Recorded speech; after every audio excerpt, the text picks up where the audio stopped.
Kathy. I'm a little under the weather, so my voice may come and go. I'm sorry about that. Hopefully, I can get through this because I really want to talk to you about a couple of books that I recently read. Um, the books are different as night and day in a lot of respects, but they both touch on a couple of common elements: mental illness and children. The first one is Mosquitoland by David Arnold, and the second is The Children's Home by Charles Lambert. These books are two books that I can recommend. I think that they would be recommended to two different sets of readers, and I'll explain that in a minute. I think you'd have to be a different kind of reader to enjoy this one, but I actually did enjoy it. It's not going to be for everybody, and that's okay. The first book is Mosquitoland. This is a book that I loved. I highly recommend it. Even though it's young adult, I really think that adults can get a lot from this book and enjoy it just as much. The writing is addictive. I believe this is the author's debut novel, and if it is, I would love to read more from him in the future because his writing is just beautiful. The story is very captivating. It's about a 16-year-old girl named Mary Iris Malone, and Mary Iris Malone is not okay. She's very close to her mother, who lives in Cleveland, Ohio, and her mother and dad just recently got divorced. And within just a few weeks after getting divorced, her dad marries a waitress at Denny's. So, Mim, there's no love lost on that waitress. Her name is, ironically, Kathy, and, most Kathys are pretty sweet people, I think. But, hey, Mim didn't like her. Well, suddenly she is whisked away from her mother, whom she's very close to, who lives in Cleveland, Ohio, to move to Jackson, Mississippi. And she hates it. She hates Mississippi. She calls it Mosquitoland because it is so hot and the mosquitoes are everywhere. Well, one day she's called into the principal's office and she gets to the door and sees her father and her stepmother sitting there. And she overhears them talking to the principal about her mother being sick.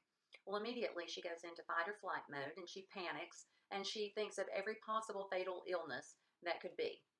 And she jumps aboard a Greyhound bus alone to set off for Cleveland, Ohio to get to her mother to take care of her because that's her focus. And along the way, she meets a lot of different people, has an adventure that is not so good. But Mim is also thought to have mental illness, okay? And she is on medicine. But Mim does not view herself as being mentally ill, and she wants to get rid of the medicine. So she stops taking it. Along the way, the characters that she meets actually change Mim as much as she changes them. They are actually very good for each other. So it's a learning experience for her. It's an adventure that I love. But the story is very oxymoronic. And by that, I mean that it's very laced with sad humor. There are some funny passages. Mim is very funny and sarcastic in a lot of ways, but there's a sadness about it. And I really related to her desperation to get to her mother, for her worry for her mother. But the mental illness is what I really want to focus on in this book. It does touch on mental illness at the forefront. Let me just move this. And that really made me wonder if we recognize mental illness when we see it, or if we get something in our mind, maybe a fear that we have about our children, and we get it in our mind, and because it's in our mind, we project it onto our children because we have the fear. We put it upon our children, so we start seeking validation from doctors. And then when we find those doctors and they prescribe medicines, is the pill a quick fix? Is it something that's viewed as, well, I don't really know if your child is mentally ill, but I'm going to give them this pill because it's a fix-all. It's like the duct tape of the medical profession. We're going to give them a pill. Okay, it'll fix everything, right?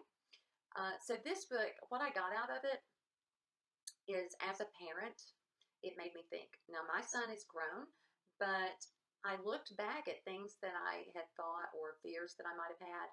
I want the best for my child. I know we all want the best for our children, but it really made me wonder, are we putting them in harm's way more than we're protecting or helping them in our actions, the way we view things? We protect our children. We're afraid for our children, but do we really listen to our children? Do we share things with them that could be helpful? So this book really made me think, as a parent, what am I doing to help my child, or is what I'm doing to help my child really harming my child? And maybe I should listen more as a parent to my child. I think this would be a good book club book to read because I really think it can spark some dialogue, especially among parents.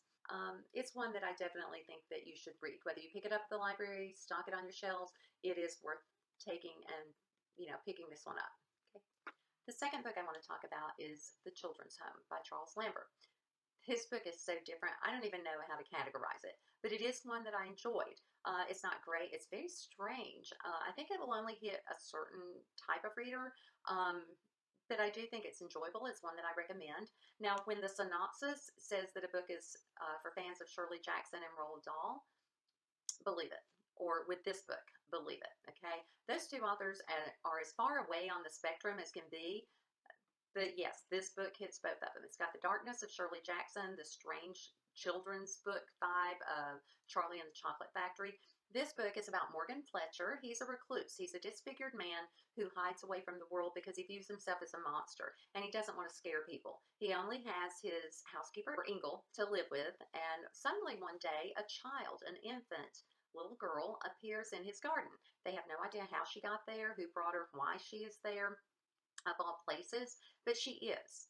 And he takes in the little girl. He doesn't want to call the authorities. He doesn't want to let her go because finally someone is reaching to hug him without viewing him as a monster. Someone is actually looking at him with unconditional love, and it's beautiful. Morgan's story is very tender and touching, but the reason I paired this with Mosquitoland is because of how we view our children. Sometimes we can do a lot of damage to our children.